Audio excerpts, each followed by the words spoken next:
오늘 우리가 읽은 이 베드로 전서는 사도 베드로가 기록한 말씀인데 왜 이 베드로 전서를 기록했느냐면 고난당하고 있는 성도들을 위로하기 위해서 이 편지를 썼어요. 자, 고난당했던 성도들이 아니라 고난 중에 있는 성도들에게 이 편지를 썼는데 목적이 위로하기 위함이다. 그럼 편지는 글로 돼 있는 거잖아요. 그러니까 베드로가 가서 뭐 돈을 주고 베드로가 가서 뭐 선물을 주고 한 것이 아니라 이 말씀을 통해서 그들을 위로하고 있다는 거예요. 근데 오늘 이 베드로 전서를 통해서 특별히 오늘 본문을 통해서 고난 중에 있는 성도들을 위로하는데 그 위로의 내용이 뭐냐면 한마디로 하면 고난이 기쁨이라는 거예요. 고난이 기쁨이다. 그러면 우리가 어떤 단어를 말하거나 어떤 단어를 생각할 때에 우리에게 힘이 되는 단어, 우리가 용기를 주는 단어가 말이 있는가 하면 그런 글이 있는가 하면 우리가 어깨에 힘이 빠지게 하고 실망시키는 말과 글도 있잖아요. 그래서 두 손을 꽉 쥐고 즐거운 단어, 소망, 희망 뭐 이런 걸 생각하면 두 주먹에 힘이 들어가지만 낙심, 미움, 분노 그러면 손에 힘이 빠진다는 거예요. 그래서 사도 베드로를 통해서 하나님께서 고난이 기쁨이라고 할 때에 여러분 고난에 집중하게 되면 힘이 빠져. 고난을 생각하면서 두 주먹에 힘이 들어가고 막 살만 난다 그런 사람은 없잖아요. 고난에 대해서는 다 이 고난을 안 좋게 생각하는 거죠. 하지만 지금 베드로를 통해서 하나님께서 고난이 기쁨이라고 할 때에 고난을 바라보고 고난을 생각하고 고난을 말하면 하지만 지금 정작 말하려고 하는 것이 뭐냐면 고난이 기쁨이다 할 때에 지금 너희가 고난에 집중하지 말고 기쁨에 집중해라. 이런 의도로 지금 이 말씀을 하시는 줄로 믿어요. 그래서 어느 누구든지 고난을 원하고 고난을 기다리고 하는 사람은 없단 말이죠. 그래서 이 대부분의 사람들이 고난을 피하고 싶어 해요. 가급적이면 고난을 안 겪으려고 해요. 그래서 이 사람들은 어떤 사람이면 초급이야, 초급. 고난에 대해서 갖는 초급의 자세야. 그 다음에 고난을 생각하면 고난을 당할 때에 고난은 이겨야 돼. 극복해야 돼. 고난을 뚫고 나가고 승리해야 돼. 이런 사람들은 중급이야. 중간 정도 되는 거예요. 그래서 우리의 기도는 늘 어떤 거냐면 하나님 이 고난 이기게 해주세요. 이 환난에서 나를 벗어나게 해주세요. 하나님 이 환난에서 나를 이기게 해주세요. 힘 주세요. 이런 것이 우리 대부분의 기도의 내용인데 고급은 어떤 거냐면 고난에 대해서 갖는 고급의 자세는 어떤 거냐면 고난을 기뻐하는 거예요. 그러니까 고난을 피하고 싶은 사람, 고난을 이기려고 하는 사람, 그것보다 더 고급은 어떤 거냐면 고수는 누구냐면 고난을 기뻐하고 고난을 즐거워하는 사람이라는 거예요. 그래서 저와 여러분이 하나님께서 이 고난을 통해서 저와 여러분에게 기쁨을 주시는데 고난 이것에 매이지 말고 뭐를 바라보라는 거예요? 기쁨을 기대하고 기쁨을 바라보라는 거예요. 그래서 저와 여러분이 하나님께서 고난을 통해서 주시는데 이 기쁨을 누리기를 원하시는 줄로 믿어요. 근데 이 기쁨을 누리기 전에 기쁨을 누리기를 원한다면 먼저 우리에게 질문해야 될 것이 있어. 질문해야 될 것이 있는데 그것이 뭐냐면 오늘 본문에도 있습니다만 고난의 원인이 뭔가 하는 거예요. 내가 지금 내가 지금 당하고 있는 고난의 원인이 뭔가. 먼저는 그리스도인이 당하는 고난의 첫 번째 원인은 여기서 본문에서 지적하고 있는 것이 뭐냐면 그리스도 때문에 그리스도를 위하여 당하는 고난이 있어요. 이것이 어떻게 보면 진정한 성경이 말하고 있는 고난의 의미인데 또 하나의 고난은 우리가 당하지 말아야 할 정말 피해야 할 고난이 있어. 피할 수 있는 고난. 그것이 어디에 나오냐면 자, 그 15절 보세요. 우리가 피해야 될 고난이 뭐냐면 너희 중에 누구든지 살인이나 도둑질이나 악행이나 남의 일을 간섭하는 자로 고난을 받지 말아라. 이런 고난은 피해야 된다는 거예요. 안 당할 수도 있는 고난이에요. 그래서 고난을 피하기를 원한다면 이런 고난은 피해야 돼. 살인. 근데 이 본문이 지금 누구에게 편지를 쓰고 있느냐면 그리스도인들에게 쓰는 편지예요. 그러니까 예수 그리스도를 믿는 사람들에게 무슨 살인을 말하고 무슨 도둑을 말하고 무슨 악행을 말하는가. 그런데 이 본문을 가지고 미루어 짐작하건대 초대교회 성도들 가운데도 예수 그리스도를 믿는 자들이 살인을 하는 자들이 있었구나. 도둑질하는 자들이 있었구나. 악행하는 자들이 있었구나 하는 것을 우리가 생각해 볼 수 있잖아요. 지금은 어때요? 예수 그리스도를 믿는 사람들은 살인 안 하나요? 예수 그리스도를 믿는 사람들은 도둑질 안 하나요? 예수 그리스도를 믿는 사람들은 나쁜 짓 안 해요? 그러면 얼마나 좋겠어요. 그런데 그게 현실이란 말이에요. 그래서 예수 그리스도를 믿는 사람들이 이 피해야 할 고난을 피하려면 질서와 법을 잘 지켜 준법 시민이 돼야 돼요. 누구보다도 질서와 법을 잘 지켜야 되는데, 그 다음에 뭐가 있냐면 남의 일을 간섭하는 자로 받는 고난이 있다는 거예요. 남의 일을 간섭하는 자. 그래서 이 본문의 이것에 대해서 데살로니가 후서에 보면 이 일은 안 하고 이 일만 만드는 자들이 있다.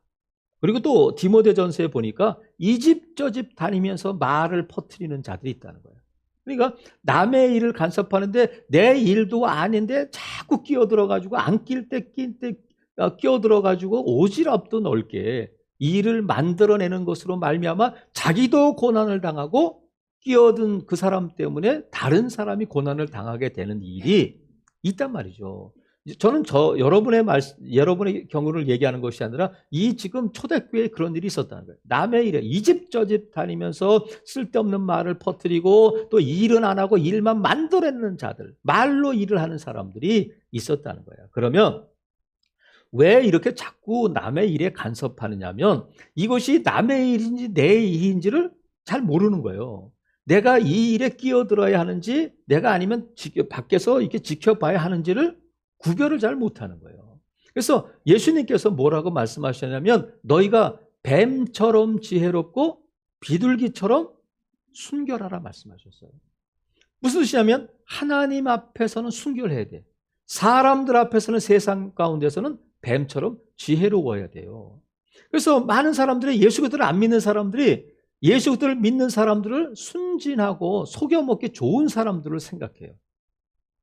전도라는 이름으로 그냥 여자 청년들이 남자 청년을 예수 그리스도를 믿게 하기 위해서 선을 넘어가면 안 된단 말이에요. 그래서 노라고 말할 줄 아는 그리스도인이라는 책이 있어요.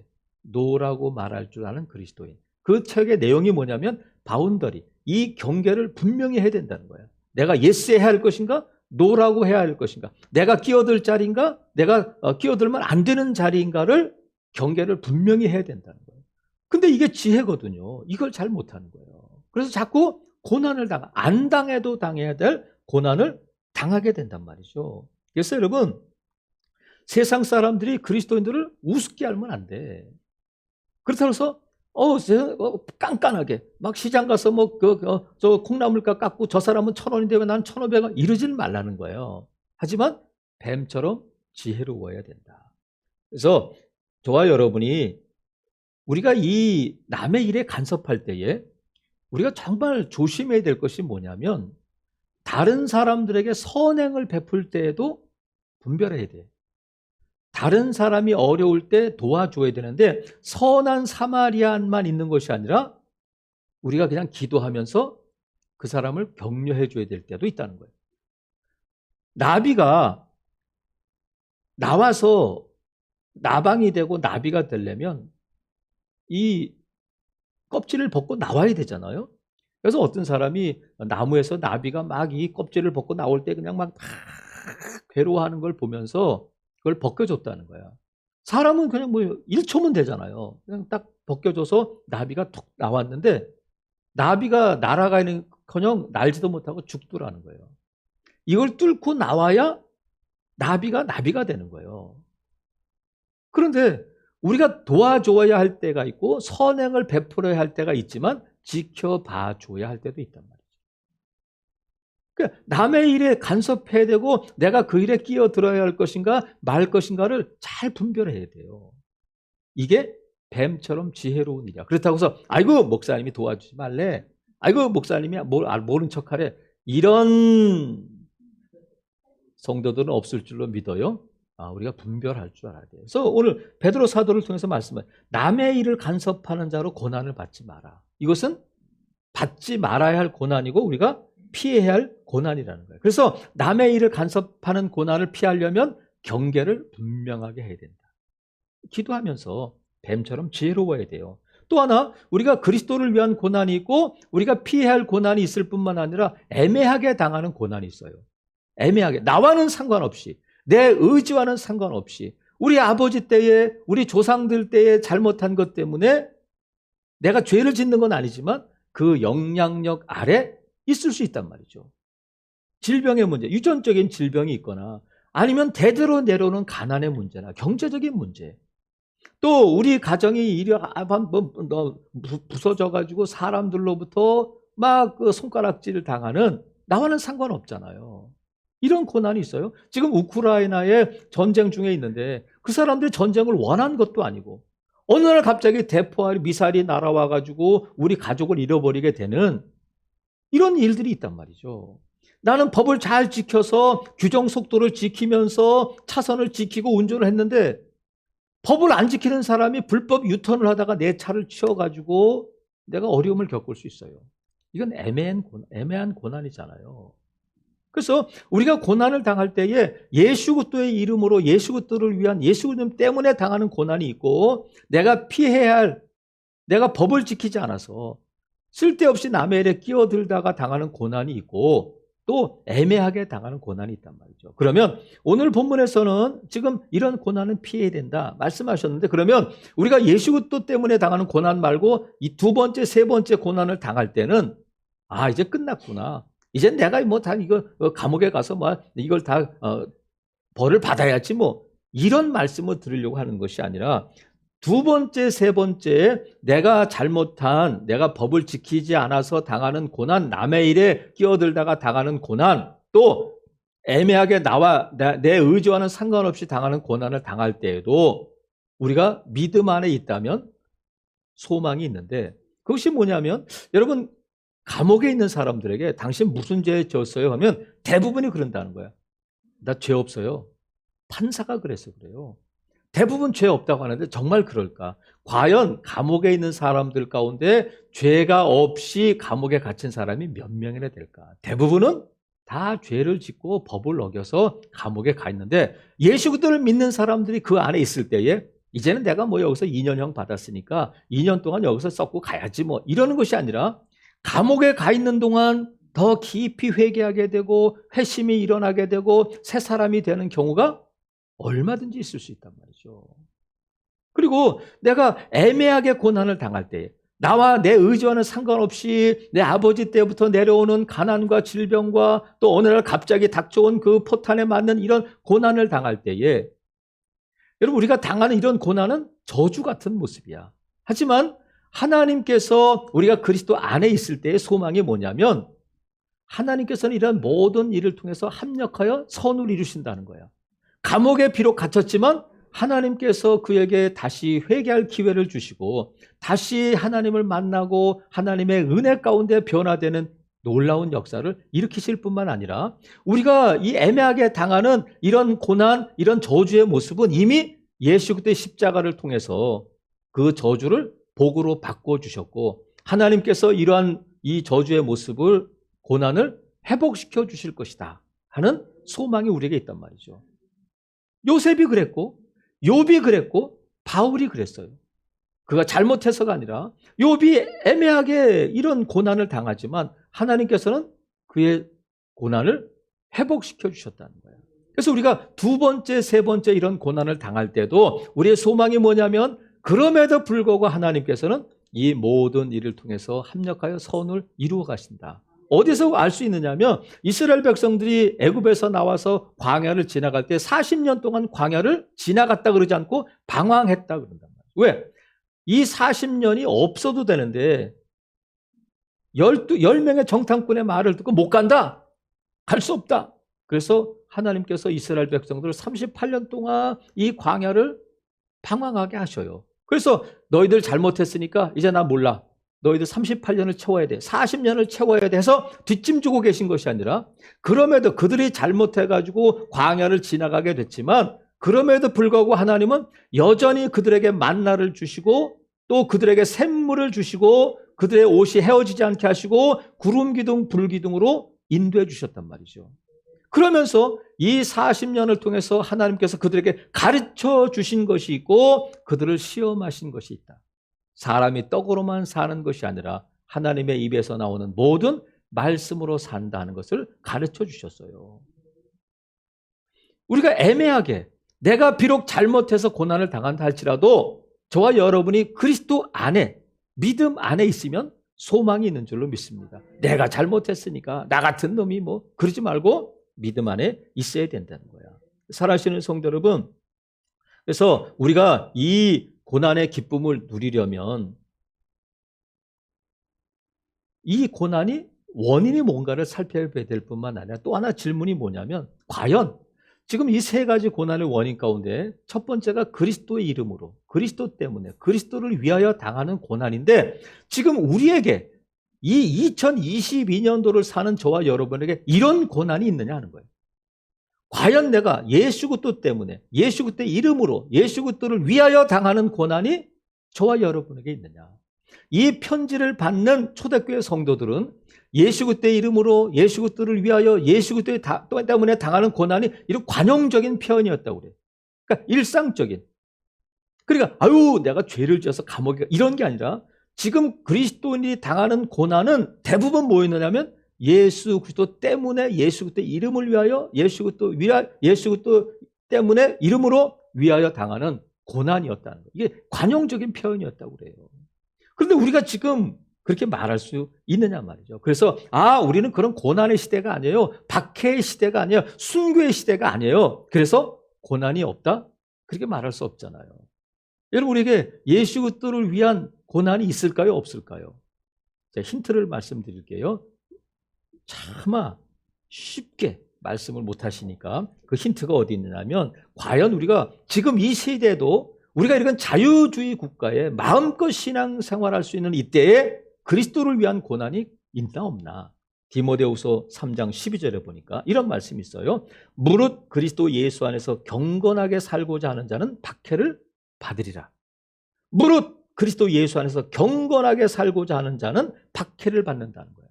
그러면 지금 시대의 문제, 자유의 문제가 아니라 예수 그리스도를 위해서 예수 그리스도의 이름으로 받는 박해는 지금도 가능한데 왜 그 박해가 없고 박해가 없다고 생각하느냐면 경건하지 않기 때문에. 경건하지 않기. 분명히 이것이 어떤 시대의 문제는 아니잖아요. 초대교회만 가능한 말씀이 아니라 그러면 성경이 왜 기록됐겠어요? 무릇 그리스도 예수 안에서 경건하게 살고자 하는 자는 박해를 받으리라. 말씀하시죠. 근데 우리에게 박해가 없고 고난이 없다면 경건이 없는 거예요. 경건이 없다. 그러면 경건을 여러 가지로 제가 경건에 대해서 설교하려고 하는 것이 아니기 때문에 경건에 대해서 경건한다는 것이 뭔가 쉽게 말씀드리면 그리스도인답게 사는 거예요. 그리스도인답게 사는 게 경건이에요. 근데 왜 우리에게 박해가 없느냐면 그리스도인답게 살지 않기 때문에 이 그리스도인다움이 희석됐기 때문에 그래요. 그리스도인답지 않다가 아니라 점점 경건이 희석됐기 때문에 그래요. 제가 처음 신앙생활할 때 70년대 초반, 지금 40년 넘었죠. 그때만 해도 어떤 일들이 우리가 같이 모여서 기도했느냐면 여집사님이 교회 갔다 왔다는 것 때문에 남편에게 머리채를 쥐어뜯기고 또 성경책에 찢어지고 또 옷이 찢어지고 하는 일이 있었다. 그래서 그 다음 주에 와가지고 그 집사님이 울면서 그 얘기를 하는 거예요. 집사님 지난주에 왜 못 나왔어요? 하면 그런 얘기를 하는 거예요. 그러니까 머리채를 쥐어뜯기면서도 주일 예배를 나오고 그 신앙을 지켜나갔는데 여러분 지금 여러분 가운데 머리채가 쥐어뜯기는 분 있어요? 그러니까 남편들이 다 좋아지고 세상이 좋아져서가 아니라 안 하는 거야. 남편이 그렇게까지 하는데 아이고 뭐 꼭 그렇게 해야 되나 하고 적당히 타협하며 사는 거예요. 제가 청년부 부장을 했어요. 신학교 들어가서 담임 목사님이 청년부 부장을 시키고 청년부 전도사는 아주 30대 초반에 젊은 결혼도 안 한 전도사가 왔어요. 지금은 교수가 됐습니다만 그 전도사가 설교할 때 그러더라고요. 자기 얘기를 해. 청년 둘이 자기한테 와서 전도사님 제가 직장을 구했는데 주일날 거기 교회를 나오라 직장을 나오라고 합니다. 이걸 어떻게 하면 좋겠습니까? 그랬더니 전사가 뭐라고 그랬겠어요? 나와. 거기 다니지 마. 그리고 자기 집에 2명의 청년을 데리고 있었다는 거예요. 같이 기도하면서 하나님께서 직장을 주실 것이다. 그런데 만약에 여러분이 저한테 와서 목사님, 제가 직장을 다니는데 주의를 잘 못 지켜요. 나오세요. 그랬다가 교회를 나간단 말이죠. 저도 못하고, 이게 지금 내가 예수 그리스도를 믿는다는 것 때문에 정말 예수 그리스도를 믿는 직장을 구해야 되겠다. 믿을 수 있는 직장을 구해야 되겠다. 눈물을 흘리며 기도하면서 사는 것이 아니라 적당히 타협하고 일주일에 한 달에 2번 나오니까. 여러분, 그분들이 믿음이 없다고 그렇게 말씀드리는 것이 아니라 정말 이 일이 우리가 경건히 그리스도인답게 사는 것이 무엇인가를 우리는 고난을 피하고 적당히 타협하며 사는 것은 아닐까. 그것을 말씀드리고 있단 말이죠. 살아계시는 성도 여러분, 하나님께서 저와 여러분에게 2022년도에 큰 기쁨을 주시는데 무엇을 통해서 주신다고요? 고난을 통해서 기쁨을 주신다. 그래서 이 기쁨을 누리려면 경건해야 돼. 다른 말로 하면 그리스도인답게 살 때에 그리스도인으로 사는 삶에 있어서 당하는 어려움이 있을 수 있단 말이죠. 하지만 하나님께서 고난을 봐라 말씀하시는 것이 아니라 고난을 통해서 주시는 기쁨을 봐라 이 말씀을 하시기 때문에 저와 여러분이 경건에 힘쓰는 저와 여러분 될 수 있기를 주님의 이름으로 축복합니다. 그래서 우리가 고난을 또 기뻐해야 하는 이유는 뭐냐면 13절에 있어요. 13절에 보니까 오히려 너희가 그리스도의 고난에 참여하는 것으로 즐거워하라. 이는 그의 영광을 나타내실 때에 너희로 즐거워하고 기뻐하게 하려 함이라. 그리스도의 고난에 참여하는 것이다. 이것이 기쁨이고 또 하나는 그가 나타나 그의 영광을 예수님의 재림 때에 너희로 즐거워하고 기뻐하게 하려 함이라는 거예요. 오늘 우리가 종려주일인데 예수님께서 십자가를 지시고 해서 예루살렘 성에 들어가신 날이에요. 그러면 예수님께서 예루살렘 성에 왜 들어가셨냐면 십자가를 지시기 위해서 들어가셨는데 예수님께서는 그 십자가를 지실 때에 마지못해서 어쩔 수 없이 그렇게 하신 것이 아니라 저와 여러분에게 주실 기쁨을 준비하기 위해서 십자가를 지신 줄로 믿어요. 우리에게 주실 기쁨을 생각하면서 또 뿐만 아니라 이 예수 그리스도께서 이 고난을 당할 때에 어떻게 당하셨느냐면 히브리서 12장 2절에 보니까 믿음의 주에 온전하게 하시는 이인 예수를 바라보자. 그는 그 앞에 있는 기쁨을 위하여 십자가를 참으사 부끄러움을 개의치 아니하시더니 하나님 보좌 우편에 앉으셨느니라. 그러니까 예수님께서 어떻게 이 십자가의 고통을 십자가의 고난을 참으실 수 있느냐면 앞에 있는 기쁨을 바라보고 참으셨다는 거예요. 부끄러움을 개의치 아니하시고 어디에 앉으냐면 하나님 보좌 우편에 앉으셨다. 영광 가운데 거하게 되셨다는 거예요. 그러면 우리가 이 고난을 당할 때 이 기쁨을 누리려면 어떻게 되냐면 하늘을 바라봐야 돼. 하늘을 바라봐야 돼요. 그리고 내가 지금 그리스도의 고난에 참여하고 있구나. 이제 내가 비로소 그리스도인이구나 하는 것을 인식하며 기뻐해야 된다. 사도행전에 나오는 사도들처럼 합당한 고난당하는 것을 그리스도인으로서 합당하게 여겼다는 거예요. 그래서 우리가 왜 이 고난이 없느냐면 우리가 사는 삶 가운데서 자꾸 우리가 하늘을 바라보지 않고 앞날을 바라보지 않고 예수 그리스도의 재림을 바라보지 않고 이 땅에 그냥 오랫동안 이 땅에 뿌리 내리고 살 것처럼 사니까 고난을 못 느끼는 거예요. 여러분, 제가 여러분에게 예수님 다시 오십니다 말씀드리면 그 예수 그리스도의 재림이 저와 여러분에게 정말 그렇구나 하고 여러분의 마음을 설레게 하고 막 그러냔 말이에요. 초대교회 성도들은 인사가 뭐였느냐면 마라나타야. 주님 다시 오십니다. 그래서 매 순간 그들은 어떤 신앙으로 살았느냐면 종말론적인 내세적인 신앙을 가지고 살았어요. 주님 다시 오십니다. 그래서 견딜 수 있었어요. 그런데 우리의 지금 삶은 어떠냐 말이죠. 주님 다시 오십니다. 알아요. 내가 죽으면 천국 가지 뭐. 근데 오늘 내가 이 땅에 사는 삶이 중요하다는 거예요. 살아계시는 성도 여러분, 우리가 이 땅에 사는 동안 하나님이 주시는 고난의 기쁨을 누리려면 하늘을 봐야 돼. 하늘을 본다는 것은 뭐냐면 예수 그리스도를 보는 것이고, 예수 그리스도를 보는 것은 뭐냐면 예수님의 십자가를 보는 거예요. 저 십자가가 나에게 주시는 희망이고 기쁨임을, 왜 예수님이 저 십자가를 주셨나를 확인하는 것이 하늘을 바라보는 거란 말이죠. 그래서 우리가 늘 우리의 삶이 현미경적 물건을 보는 것은 현미경이 있고 망원경이 있는데, 우리의 신앙이 현미경적인 신앙에 머물지 말고 망원경적인 신앙을 가져야 돼요. 멀리 봐야 된단 말이죠. 오늘 나의 삶의 문제가 아니라 우리는 지금 천국을 소망하며 예수 그리스도의 재림을 기대하며 사는 성도들임을 잊지 말아야 된단 말이죠. 돼지는 평생 동안 한 번도 하늘을 못 본다고 해요. 그래서 돼지가 하늘을 볼 수 있는 유일한 방법은 죽는 거예요. 뒤집어질 때만. 하늘을 볼 수 있대요.